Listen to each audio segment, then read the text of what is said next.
Hello guys, this is Spicy, and this is a review on a Bandai high grade 1/44 scale Zaku I sniper type. So, this set was released in 2006, making it 11 years old, made in Japan, and here we have some pictures of the Zaku I sniper type. Original retail price 1400 yen. This is actually from a game called Harmony of Gundam. Yeah. So, before Gundam Unicorn, I think this suit is just non-canon because it's not in any anime other than the video game, and I don't know how canon I know Gundam video games are. But eventually, they actually retooled this kit and re-release it as part of the Gundam Unicorn universe. So it's actually piloted by Yonem Kirks. So it became canon later on as one of the Xeon Remnant suits. This one is just the older version. The new kit is just a retool of this Zaku I sniper type. They just added some new, I think some new commander antenna and some new parts like a new shoulder armor or something, and some stuff for the backpack. Alright, so here's the Zaku I.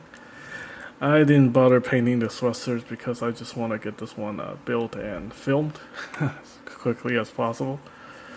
So here we have the manual, some more pictures. This thing is made from super hard steel alloy. Comes with a beam sniper rifle, Zaku machine gun, and Vulcan. Alright, so more pictures of the Zaku I. Very nice.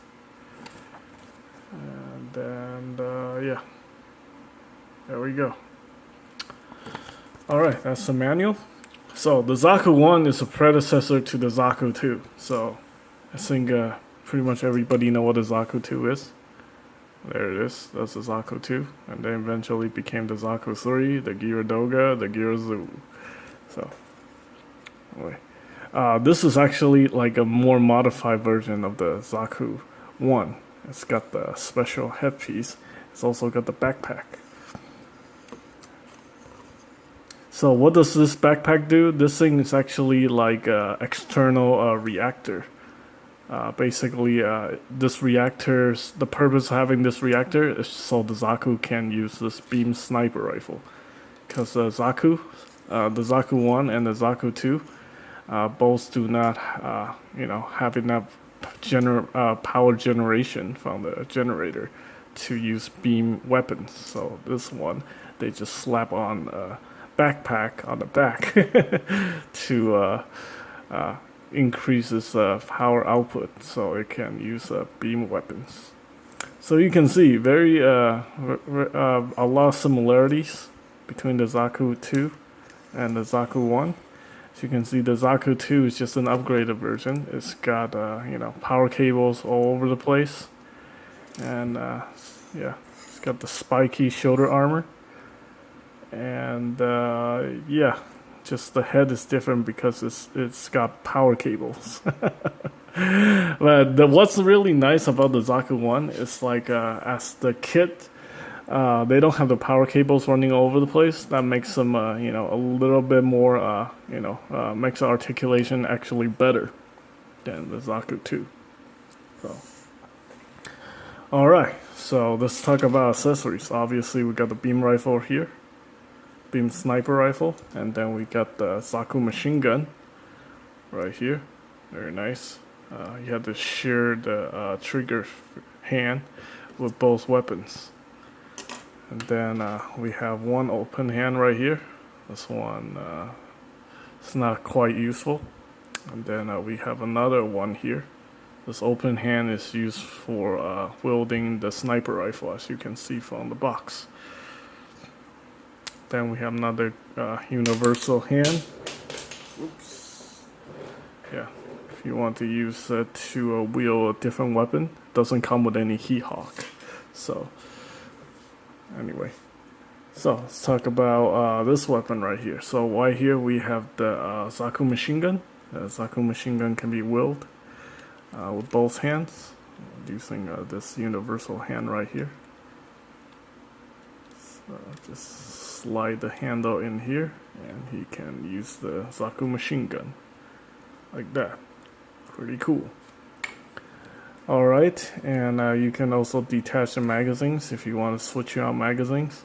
Unfortunately, it only come with one magazine, so it's kind of useless to try to remove it. Well, let's go ahead and pop the hand off, and I'll pop off the Zaku machine gun.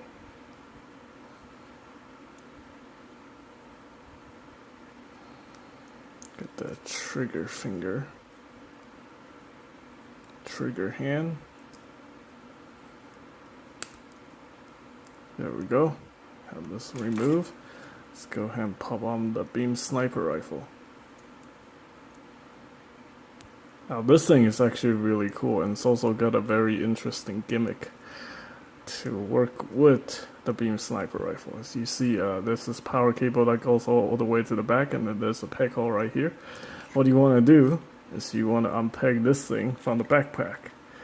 This is the power cable that powers the beam sniper rifle.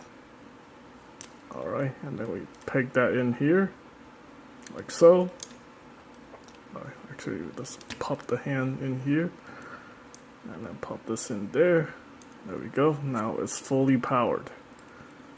Okay, and then we can pop this hand off. Just put this hand on, and now it can wield the beam sniper rifle. Very cool. Alright, and it also got a very nice gimmick here on this right knee. Basically, when you kneel down the Zaku, the knee is actually not going to touch the floor. So what you want to do is fold out this this little gimmick thing right here to allow it to kneel properly. Then we want to raise the left leg forward, raise the front skirt up, raise the side skirt up, bring the leg forward, and you can put it in the kneeling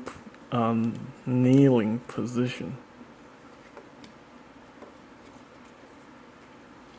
See if I can get that done properly. Oops, there goes the antenna. Yeah, this thing pops off really easily, so I just want to be careful with it. Oops. Yeah, it's kind of a pain in the butt. Probably just, if you, yeah, I probably recommend just gluing this piece in. Yeah. So it comes off really easily, especially when you try to move the head. You touch it, pops right off. Like that. That is really annoying. Let's give it one more try. And then we're going to just leave it. There we go. Alright, so now it's in the kneeling position. You can see us firing the beam sniper rifle. Like so. Very nice. Alright. That's pretty cool. Comes with 2 stickers here for the camera, and then also a sticker for the eyes. And also another sticker here for the Zaku machine gun. Pretty cool. Alright, let's talk about articulation. So very, very basic articulation on this guy, because it's like an older kit. So we got the feet articulation here. Feet's on the ball joint attached to the polycap. Can move the feet forward like that, a little side to side. And then we have 90-degree bend here. It's technically, just a 90-degree bend. It's not really double jointed. This polycap thing really doesn't do anything. Then we have the old style articulation for the legs, polycap to the ball joint right there. And also, we actually have a peg hole here for the action base. I have a cover here. Let's go ahead and pop this off. Show you guys the peg hole, the polycap attachment point for the action base. There we go, right there. You can lift up the front skirt. They're they're attached independently, so that's really nice. We have the side skirt that you can move. Back skirt is fixed. Let's go ahead and pop the sniper rifle off. Alright, you want to unpeg that. Pop the hand off. Attach this back here, like so. Yeah, that's actually remove the backpack. So right here we have another gimmick, but I don't know what purpose this gimmick serves. Obviously, you're not gonna be able to hold anything here. The instruction manual doesn't show anything. I think it's supposed to be for a HGUC. Let's see if I can fit the... It doesn't really work with anything. So I'm kind of lost, like what this thing is. Maybe you can hold the Zaku machine gun. No, I am clueless. This is not part of the instruction. But anyway, there's a little piece here. We have a little attachment point here for the HGUCs. So if you have an extra HGUC for another set, you can use it to with this kit. Also, we have the waist articulation here. It's much better than the Zaku II because it doesn't have power cable running from the backpack to the front skirt. So that's really nice. Kind of like a little bit of an ab crunch right there. The top half and the bottom half, the midsection is independent. Like they're not one piece. So you can move this up and down a little bit. Pretty nice articulation. Head's on the ball joint, and a hinge. Hinge is in the torso, and now you can move it up and down like that. Rotates 360 degrees. This is really nice. All right, can't do anything with the mono eye, like it's fixed. So there's nothing you can do with that. Arms on the peg, and you can actually swing out the arms. So that's actually really nice. Ball peg. Just a peg on the polycap. You can raise it up. Raise it up like that. Bicep swivel. Double jointed elbow. That's actually really nice for a 2006 kit. Now, this one here is a little bit more different. We have the standard peg connection for the shoulder armor. And yeah, can rotate that. Yeah. And the hands on the ball joint. And this antenna thing, I'm gonna super glue this thing onto here. It's really annoying. Doesn't even want to stay put. That's terrible. Okay. Yeah. Definitely the next thing on my agenda is to glue that antenna in. Alright, and that's pretty much it for this kit. Let's go ahead and pop the backpack. Let's take a look at the backpack. It's got some really good details. It's got some two thruster parts, thrusters on the back. We've got this very nice cable. It's like a little electrical wire wrapped around this, I guess it's kind of a shoelace kind of material. Very similar to the Gundam Mark II Real Grade that I had. And yeah, it's very nice. I do recommend gluing these cables into the hard plastic pieces, as they tend to like to come off. Alright, and that's pretty much it. This is actually a really nice kit. You can probably find this online or at your hobby shops for around anywhere between 18 to 20 bucks. So it's a pretty nice kit.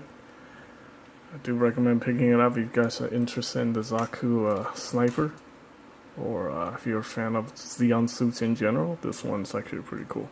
So yeah, that's pretty much it for this review. Hope you guys find the information helpful. Thanks for watching.